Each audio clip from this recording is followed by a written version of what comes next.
Best health packages up to 80% discount. Tirumala Diagnostics. నమస్కారం శశికాంత్. నమస్కారం.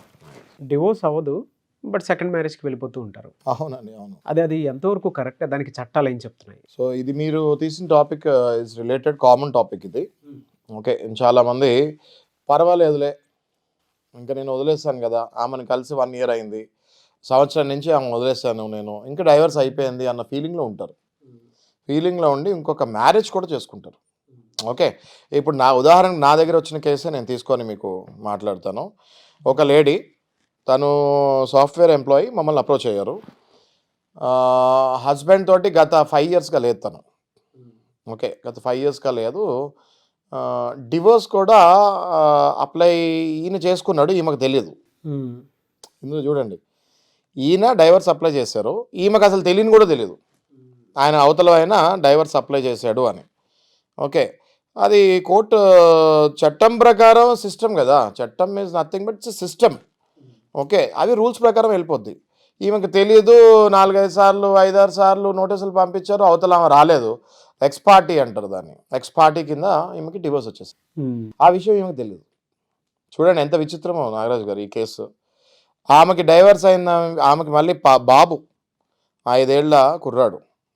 Divorce అయిందన్న విషయం కూడా ఆమెకి తెలియదు. ఈయన ఇంకో పెళ్లి చేసేసుకున్నాడు. ఓకే, ఇంకొక మ్యారేజ్ చేసేసుకొని మళ్ళీ పిల్లలు, మళ్ళీ సంసారం, మళ్ళీ ముందుకెళ్తున్నారు. ఈ కేసులో ఏం చేయాలి అన్నది మనం డిస్కస్ చేసుకుందాం. ఇలాంటి కేసెస్లో భార్య నాకు తెలియకుండా డైవర్స్ వచ్చింది, నేను ఎక్కడ ఉంటానో తెలిసినా కూడా ఇన్ఫర్మేషన్ ఇవ్వకుండా డైవర్స్ వచ్చింది, కాబట్టి నాకు తెలియకుండా ఈయనకి ఆర్డర్ వచ్చింది కాబట్టి, డిగ్రీ జడ్జిమెంట్ వచ్చేసింది కాబట్టి, కామన్ ప్రజలకు అర్థం జడ్జిమెంట్ వచ్చేసింది కాబట్టి, ఈ జడ్జిమెంట్ నాకు చల్లదు అని చెప్పి ఆ భార్య మళ్ళీ కోర్టుకు వచ్చి డైవర్స్ అయిపోయిన పెళ్ళిని మళ్ళీ ఓపెన్ చేసుకొని డైవర్స్ అప్లికబుల్ కాకుండా చేయొచ్చు. ఓకే నారాజు గారు, సో ఇట్లా ఇది చాలామందికి తెలియదు. చాలామందికి తెలియకుండా డైవర్స్ వచ్చేసింది నాకు అంటే, అయ్యో నాకు తెలియకుండా డైవర్స్ వచ్చేసింది, డైవర్స్ వచ్చేసింది అనుకుని దాన్ని స్వీకరిస్తారు. దాన్ని స్వీకరించకండి, అస్సలు స్వీకరించకండి. మీకు తెలియకుండా మీకు డైవర్స్ వచ్చింది, ఇది మోసం చేసి తెచ్చుకున్నాడు ఈయన.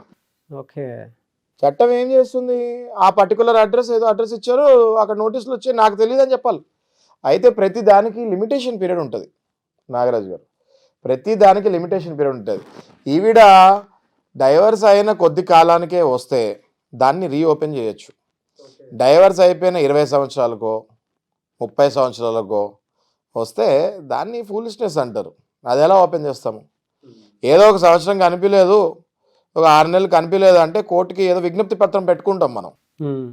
అయ్యా ఇది పరిస్థితి, మాకు తెలియకుండా అయిపోయింది, ఇది రీజను, మేము ఎందుకు రాలేకపోయాము, మాకు ఒంట్లో బాగాలేక నేను 4 నెలలు హాస్పిటల్లోనే ఉన్నాను, అసలు నాకు నా భర్త ఎక్కడున్నాడో కూడా తెలీదు అని దాన్ని డిలే కండోనేషన్ అనే ఒక పిటిషన్ ఉంటుంది నాగరాజు గారు. ఆ డిలే కండిషన్ అనే పిటిషన్ని, డిలే కండోనేషన్ అనే పిటిషన్ని పెట్టుకొని వ్యవధి కాలంలోనే దాన్ని కేసుని రీఓపెన్ చేసుకొని మళ్ళీ భార్య తన పోరాటం సాగించవచ్చు. ఓకే, సెకండ్ది మీరు ఇంకోటి అడిగారు, డైవర్స్ కాకుండానే పెళ్లి చేసుకుంటే ఎట్లా?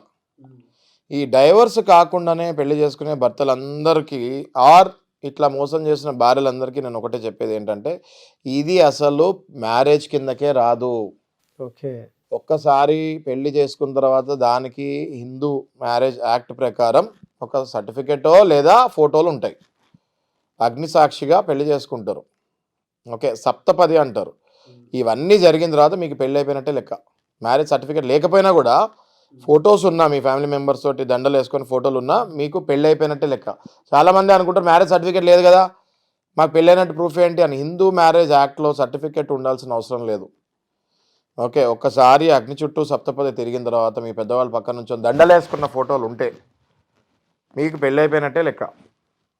ఓకే, సో ఇందులో మీరు డైవర్స్కి మాత్రం మళ్ళీ పేపర్స్ లేకుండా నడవదు. ఓకే, డైవర్స్ ఖచ్చితంగా కోర్టుకు రావాలి, ఆ వెడ్డింగ్ కార్డు పెట్టాలి, ఆ ఫోటోలు పెట్టాలి, ఆ ప్రూఫ్ పెట్టి మళ్ళీ డైవర్స్కి వెళ్ళాలి. డైవర్స్ వచ్చిన తర్వాత మీరు చేసుకోండి మళ్ళీ పెళ్ళి, అభ్యంతరం లేదు ఎవరికి. డైవర్స్ కాకుండా భార్యకి తెలియకుండా మీరు ఇంకొక మ్యారేజ్ చేసుకుంటే అది చాలా పెద్ద నేరం. దాన్ని బైగమీ అంటారు. ఓకే. సెక్షన్ ఉంది దానికి ఐపీసీలో 494. దాని ప్రకారం మీకు 7 సంవత్సరాలు శిక్ష, దాంతోపాటు ఫైను లేదా 2 పడి మీ జీవితం నాశనం అయిపోతుంది. మీరు ఇక మీదట మీరు పైకి వెళ్ళాలన్నా ఏదైనా ఈ జాబులలో వెళ్ళాలన్నా ఇది చాలా పెద్ద క్రైమ్. ఇది ఇండియన్ పీనల్ కోడ్ క్రైమ్. ఇది ఏదో సివిల్ క్రైమ్ కాదు, లేక ఫ్యామిలీ క్రైమ్ కాదు. ఇప్పుడు డైవర్స్ వేస్తే క్రైమ్ కాదు, కానీ మెయింటెనెన్స్ వేస్తే అది క్రైమ్ కాదు. కానీ ఈ పెళ్ళి డైవర్స్ లేకుండా ఇంకో పెళ్లి చేసుకుంటే చాలా పెద్ద క్రైమ్. అది ఇండియన్ పీనల్ కోడ్ కిందకి వస్తుంది. మీ గవర్నమెంట్ జాబులు కానివ్వండి, లేకపోతే ప్రైవేట్ జాబులు కానివ్వండి, ఎక్కడైనా కూడా ఐపీసీలో సెక్షన్స్ ఉంటే అప్పుడప్పుడు ఇబ్బంది అవుతుంది. ఓకే. సో ఇలాంటిది పెద్ద క్రైమ్. అందులో ఇది 7 ఏళ్ల జైలు శిక్ష ప్లస్ పెనాల్టీ. కాబట్టి ఇలాంటి పిచ్చి పనులు ఎవరు చేయొద్దని నేను కోరుకుంటున్నాను. ఆర్ మీ భర్తలు ఆల్రెడీ ఒక అడుగు ముందుకేస్తుంటే దయచేసి మమ్మల్ని అప్రోచ్ అవ్వండి, వాళ్ళకి తగిన శాస్తి చెప్దాము. డెఫినెట్గా అండి. అయితే ఇందులో ఇంకోటి ఉంది, కొంతమంది సీక్రెట్ మ్యారేజ్ చేసేసుకుంటారు. వైఫ్కి తెలియకుండా కొంతమంది సీక్రెట్ మ్యారేజ్ చేసుకుంటారు. కరెక్ట్. తర్వాత ఇది అని తెలిసిందే, అప్పుడు ఏం చేయాలి భార్య? అసలు అది బేసిక్గా అది మ్యారేజ్ కిందకే రాదు నాగరాజు గారు. వీళ్ళిద్దరు ఎవరైతే పెళ్లి చేసుకున్నారో వాళ్ళిద్దరు దాని పెళ్ళి అనుకుంటారు, కానీ చట్ట ప్రకారం అసలు అది పెళ్ళే కాదు. అదవుతుంది కదా నాగరాజు గారు మీకు, అది నల్ అండ్ వాయిడ్, అసలు అది పెళ్ళే కాదు. ఓకే, అందుకే దానికి చట్ట ప్రకారం 7 ఏళ్ళు జైలు శిక్ష పెట్టారు. వాళ్ళు పెళ్ళి అయిపోయింది అని వెళ్ళిపోతారు, కానీ అది పెళ్లి కింద కౌంటే కాదు. మొదటి భార్య స్థానంలో మొదటి భార్య ఉంటుంది. ఈ రెండో భార్య కీప్ లాగా వస్తుంది ఈ డైవర్స్ తీసుకోకుండా చేసుకుంటే. ఇందులో అమ్మాయిలందరూ కూడా అర్థం చేసుకోవాల్సిన పాయింట్ ఏంటి అంటే, నన్ను పెళ్లి చేసుకున్నాడు కదా నేను కూడా భార్య అంటే ఐఎమ్ సారీ, మీరు భార్య పొజిషన్కి రాలేరు ఎప్పటికీ. ఆ డైవర్స్ మొదటి భార్యతోటి డైవర్స్ తీసుకొని ఆ పేపర్ చేతిలో భర్త చేతిలో ఉంటేనే మీరు భార్య పొజిషన్కి రాగలుగుతారు, లేకపోతే మీరు కీప్ పొజిషన్కి వస్తారు. ఓకే, సో మీరు నేను కూడా పెళ్లి చేసుకున్నాను నేను భార్య అంటే అది కుదరదు, మీరు కీప్ లాగానే ఉంటారు. కాబట్టి అమ్మాయిలు కూడా అర్థం చేసుకొని భర్తకి డైవర్స్, మొదటి భార్యకి డైవర్స్ ఇచ్చిన తర్వాత మీ భర్త అవుతాడు. మన హిందూ లా ప్రకారం 3 మ్యారేజెస్ 4 మ్యారేజెస్ అలౌడ్ కాదు కదా. అలాంటప్పుడు ఖచ్చితంగా డైవర్స్ చేసుకోవాలి, అసలు వ్యాలిడే కాదు అది. మొదటి భార్య కంప్లైంట్కి వెళ్ళొచ్చు. ఎమోషనల్ అటాచ్మెంట్ ముందే పెట్టేసుకొని వీళ్ళు ఇటువంటి డిసిషన్స్ తీసుకొని వెళ్ళిపోతూ ఉంటారు. ఆ ప్రాసెస్లో అయినా సరే లీగల్గా టర్మ్స్ అండ్ కండిషన్స్ ఏం పెట్టుకుని వెళ్తే బెటర్ అండి? అంటే ఎమోషనల్ అటాచ్మెంట్ పెరగటం వల్లే కదా. మీరు అనేది సెకండ్ మ్యారేజా ఫస్ట్ మ్యారేజా? సెకండ్ మ్యారేజ్లో కండిషన్స్ ఏం లేవు నాగరాజ్ గారు. ఖచ్చితంగా డైవర్స్ ఇవ్వాలి, ముందుకెళ్ళాలి. Second marriage will be A kind of live in relation తప్ప అది ఒక భార్య భర్త రిలేషన్లోకి వాళ్ళ జీవితంలో ఎప్పుడు వెళ్ళలేరు వితౌట్ డైవర్స్. మీ అనేది సుమా మళ్ళీ మర్చిపోవాలి, వితౌట్ డైవర్స్ ఇచ్చిన తర్వాత చేసుకోవచ్చు. 4 పెళ్లి 10 పెళ్లి చేసుకోవచ్చు, 10 డైవర్స్లు ఇవ్వచ్చు. కానీ డైవర్స్ పేపర్స్ చేతిలో లేదు అంటే, ఇప్పుడు బండి సింపుల్ సార్, మనం ఒక బండి నడుపుతున్నాం, దానికి ఆర్సీ కాపీ మన పేరు మీద ఉంటుంది. మన ఆర్సీ కాపీ హ్యాండ్ ఓవర్ చేసి పేపర్స్ ఎన్ఓసి ఇస్తేనే కదా ఇంకోళ్ళ పేరు మీద ఆర్సీ వస్తుంది. మనుషులు కూడా అంతే, కాంట్రాక్ట్లో ఖచ్చితంగా ఆ పేపర్లో ఆ పేరు చేంజ్ అవ్వాలంటే ఇది క్యాన్సిల్ అవ్వాల్సిందే. ఆ మాత్రం అర్థం చేసుకోకుండా జనాలు ఇప్పుడు ఇద్దరు పరస్పర మోసం, అది వాళ్ళకి తెలిసినా కొంతమంది పరస్పర మోసం చేసుకొని సాటిస్ఫై అవుతూ ఉంటారు. చట్ట ప్రకారం దాని తర్వాత మీరు చాలా టెన్షన్లో పడతారు, చాలా టెన్షన్లో పడతారు. కాబట్టి దయచేసి నేను చెప్పేది ఏంటి అంటే, డైవర్స్ ఇచ్చి పెళ్లి చేసుకోండి. డైవర్స్ ఇవ్వకుండా వేరే వాళ్ళని పెళ్లి చేసుకుంటే మమ్మల్ని అప్రోచ్ అవ్వండి. అది అసలు పెళ్ళే కాదు, దాన్ని ఇమీడియట్ క్యాన్సిల్ చేసేస్తాము. నల్ అండ్ వాయిడ్ కిందే ఉంటుంది అది. అది పెళ్లికి కౌంట్ కూడా కాదు. మీరు భార్యాభర్త మళ్ళీ కలిసి ఉన్నట్టే లెక్క. థ్యాంక్ యూ అండి. Thank you so much Shashikant గారు. Thank you sir.